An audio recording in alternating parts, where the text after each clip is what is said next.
Hello and welcome to yet another how-to video of Swift Cloud ERP. In this video, I'll be showing you how to set up the banking module of, of the software. In the preceding video, I had introduced the banking module, talked about the various benefits, the kind of businesses that need to use it, and so on and so forth. So it would be nice to watch the previous video before you watch this. So let's get started. I'm going to log in, and usually upon setting up your the banking module in the software, upon installing it or paying for it from the marketplace, you will have it set up or added to your menus. You need to set it up to actually get started. So rather than going to settings, setting up the various loan types and savings withdrawal types and all that, I'll just go to accounts and try to create an account, and that's going to help us in setting up. So, like you can see, we can't create a new account because we need to first set up this module to get started. So, I'm going to just click setting up here.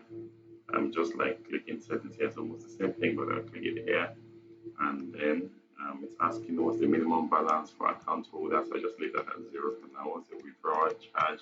I'll leave that at zero. Opening balance zero. Card charges zero. So you can put in whatever amount applies to your business here. Enable contributions. I would say no. Perhaps we're just doing deposits and savings and loans. SMS messages certainly. Email messages. I would say no, but depends on you. Auto generate account number, certainly yes. Account number length, that should be 10. Minimum amount for loan, that will be, let's say, 1 month. Loan repayment account, so you need to select the account, default account where you receive, where, for example, loan repayments will go to, where savings will go to. So you're supposed to select that from your chart of accounts. Now we just have the cash option here. If you want to add much more, you need to watch the video on setting up the chart of accounts to be able to do that.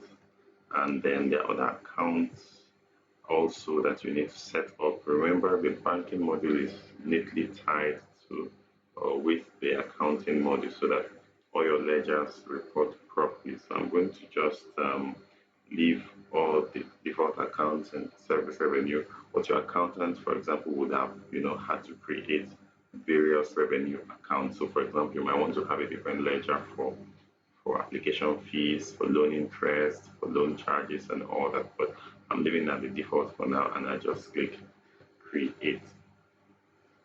And once it's created, it's going to display what I have done.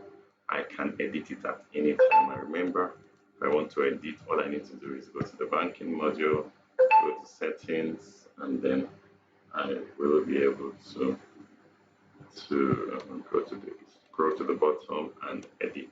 So having done that, we'll try to move to the next step. So I'll go to accounts and try to create an account again. It says I still need to set up my savings type. So I'll click here, and then I click savings type. So generally, there will always be general savings.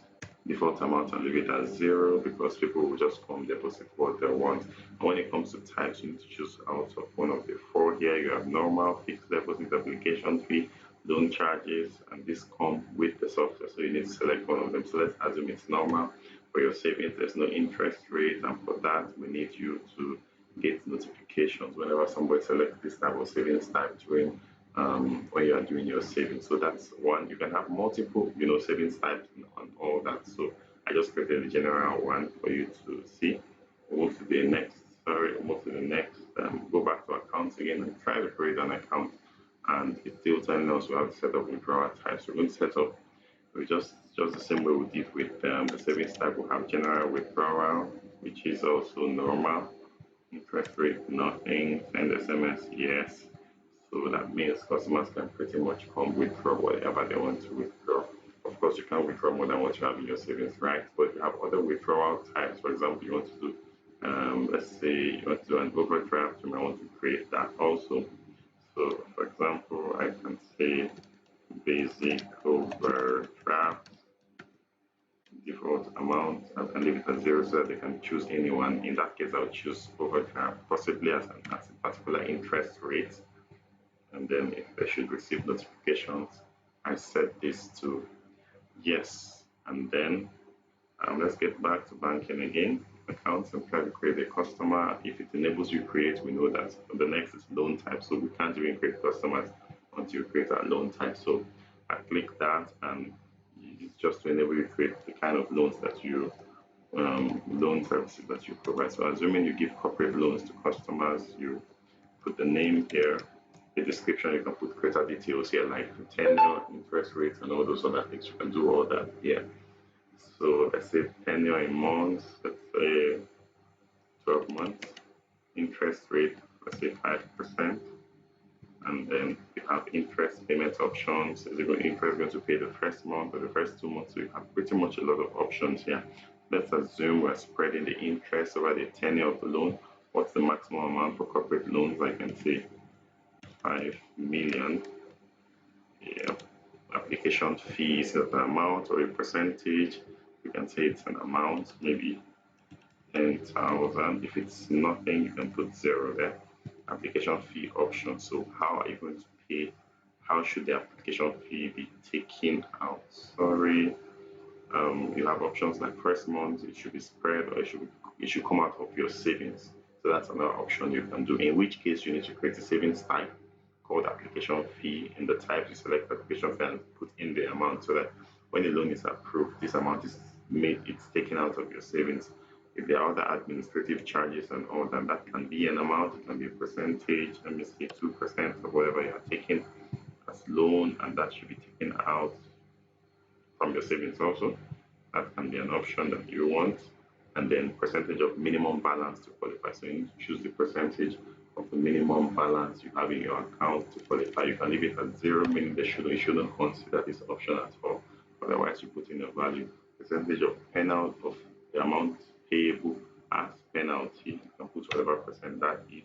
Number of days for penalties to take effect. That's from the due date of your loan. You can set that. Reminder count. How many times do you want the person to be reminded? I can say maybe twice. And then interval between reminder day in days. I can say every 2 days. It should remind you, and then you should send a reminder to which number.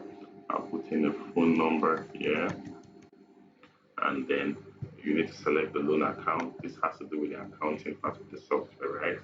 And then I just leave the default and I click OK. So this is how to create a loan type. I create much more loan types.